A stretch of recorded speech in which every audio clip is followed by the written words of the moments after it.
प्रभु मानसिक भाव को बहुत जल्दी स्वीकार करते हैं। एक आचार्य चरण से किसी ने, बहुत ही कंजूस स्वभाव के थे, तो उन्होंने पूछा कि देखो प्रगट सेवा में तुम पैसा खर्चा नहीं कर पाएंगे, किसी किसी का पैसे में बहुत मोह होता है, पर सत्संग में सुना है कि सेवा से भगवान बहुत जल्दी रीझ जाते हैं। सेवा करने का भाव है पर पैसा ना खर्चा हो, ऐसी कोई सेवा बताओ। तो ऐसी सेवा तो मानसिक सेवा ही है। तो बोले तुम मानसिक सेवा शुरू करो, भाव में ऐसे प्रभु को देखो और उनको आप जितने पदार्थ चाहे वो पहनावे, जितनी सामग्री चाहे वो समर्पित करें, जितने भोग चाहे वो पवावें, ऐसा कर सकते हैं। उसको बहुत अच्छा लगा। कंजूस स्वभाव का था पर कहीं ना कहीं सत्संग से भाव आ गया था। वर्ष हो गए, प्रभु को भोग लगाता, प्रभु रोज नियम से, क्योंकि पैसा नहीं खर्चा होना।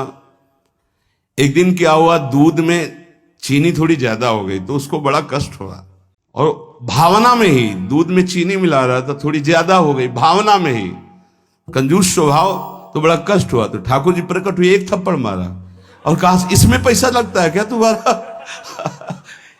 मानसिक सेवा का फल ये हुआ कि प्रगट में ठाकुर जी का वो गोपाल जी की सेवा कर, जैसी भावना की जाती वैसे हमारे गोपाल जी यार भाव रखते हैं, फिर दोस्त भाव रखते हैं। उनका सारे इसमें तेरी चीनी में पैसा लगा क्या, क्यों तू जलने लगा कि ज्यादा चीनी हो गई। एक भगवत साक्षात्कार हो गया, प्रभु ने स्पर्श कर लिया मानसिक सेवा से।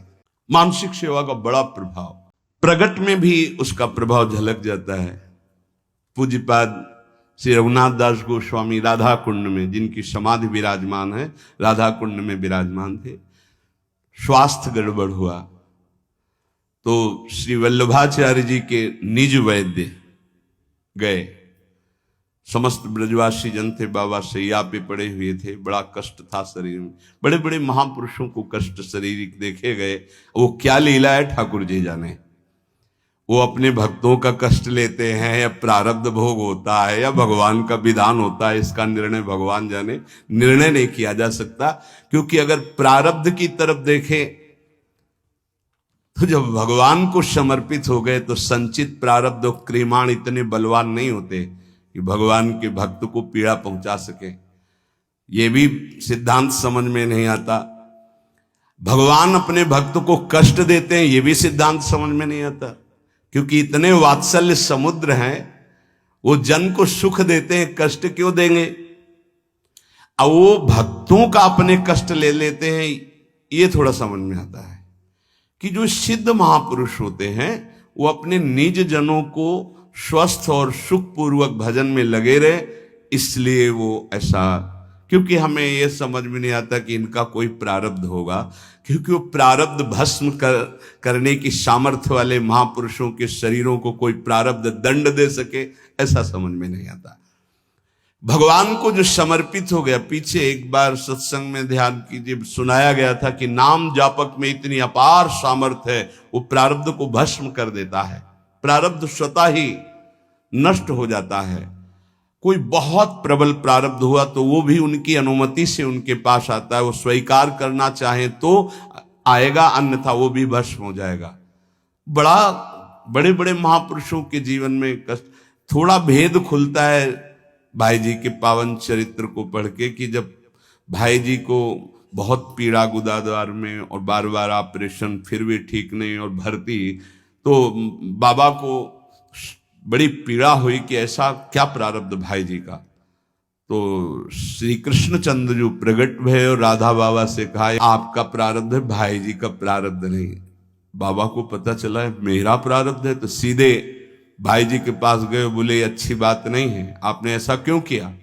बोले क्या, बोले आपने मेरा प्रारब्ध क्यों ले लिया। अरे बोले व्यर्थ की बातें क्यों करते हो। बोले अब बहाना नहीं चलेगा, स्वयं ये परम तत्व से बताई गई बात है, ये किसी और की बात नहीं, उन्होंने बताया कि तुम्हारा प्रारब्ध है। तो उनका बाबा हमको इससे कोई फर्क नहीं पड़ता, और आपकी जो अनुष्ठान पद्धति इसमें फर्क पड़ जाता, इसीलिए प्रभु की इच्छा से इसको। तो ये बात समझ जाती कि बड़े बड़े महापुरुष अपने जनों का ऐसा लीला पूर्वक स्वेक नहीं, ऐसे जो ब्रह्म स्वरूप महापुरुष हैं उनका क्या प्रारब्ध है।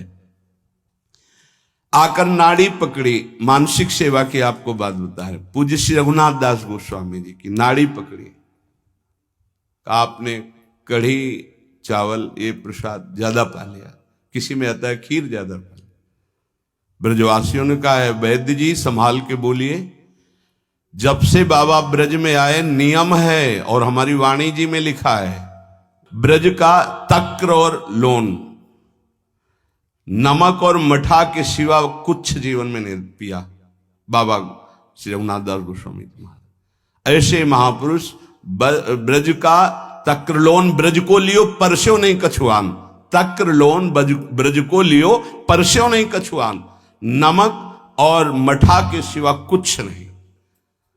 तो उनका हम वैद्य की छोड़ देंगे।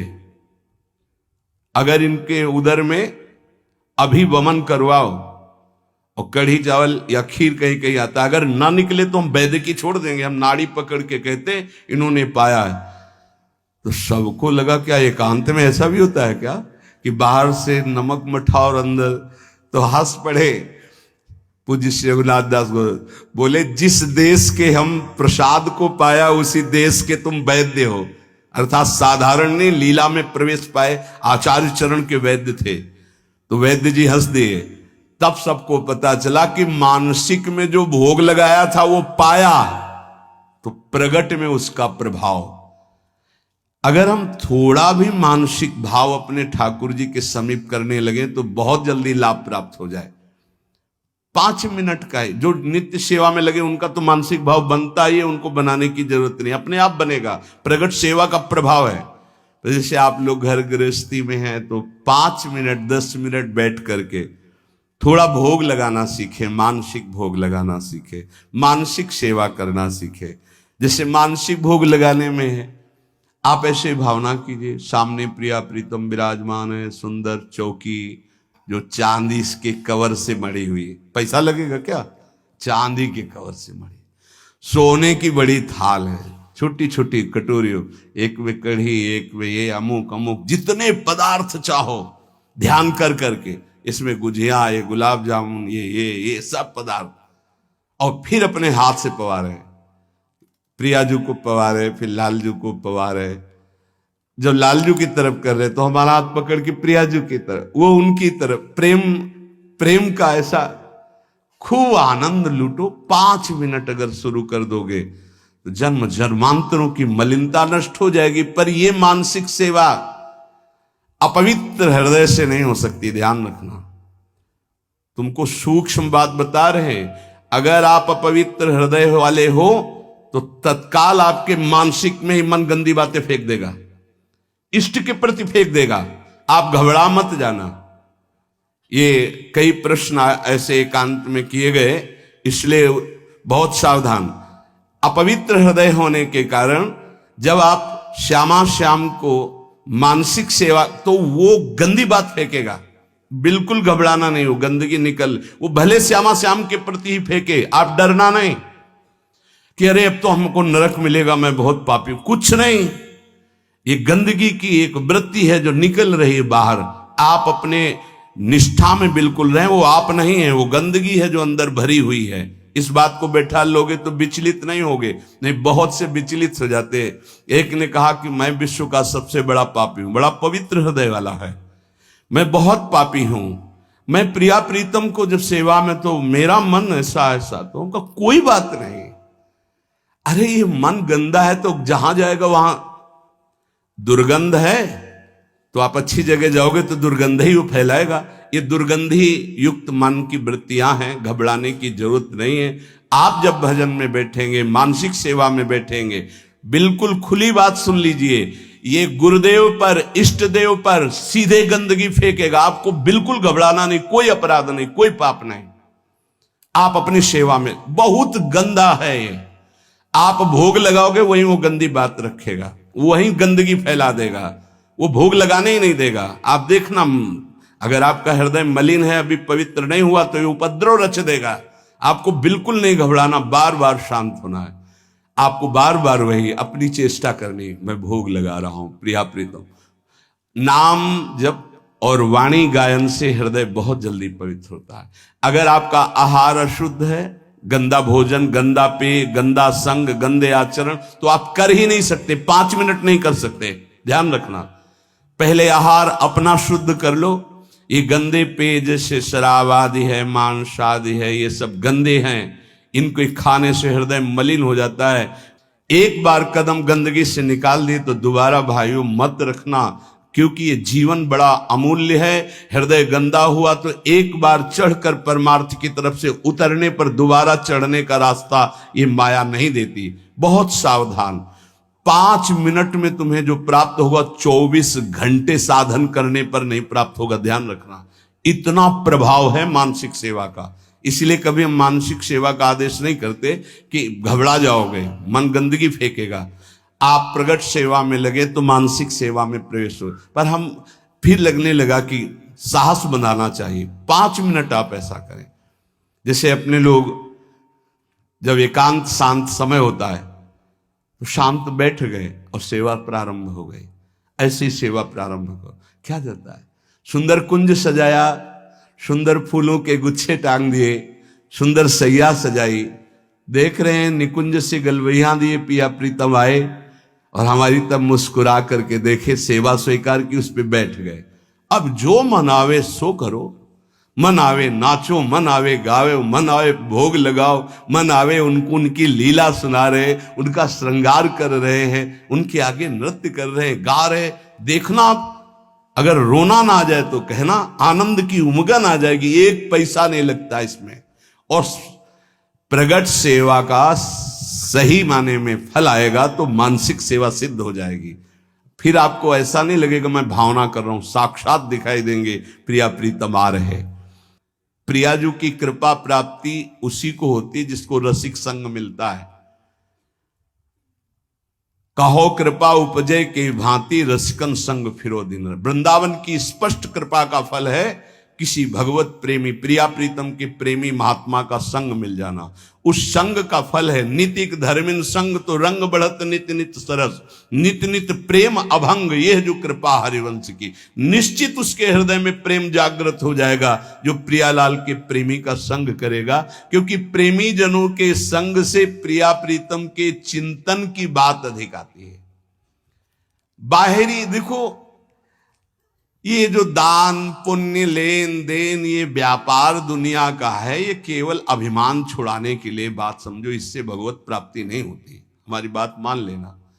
तुमने जो मैंपन रखा है भोगों में, शरीर में, नाना प्रकार के विषयों में, संपत्ति में, उस मैंपन को छुड़ाने के लिए शास्त्राज्ञा। अगर तुम्हारे अंदर ये भाव आ गया कि सब प्रभु का है, तो हम कह रहे हैं कि कुछ लेने देने की जरूरत नहीं।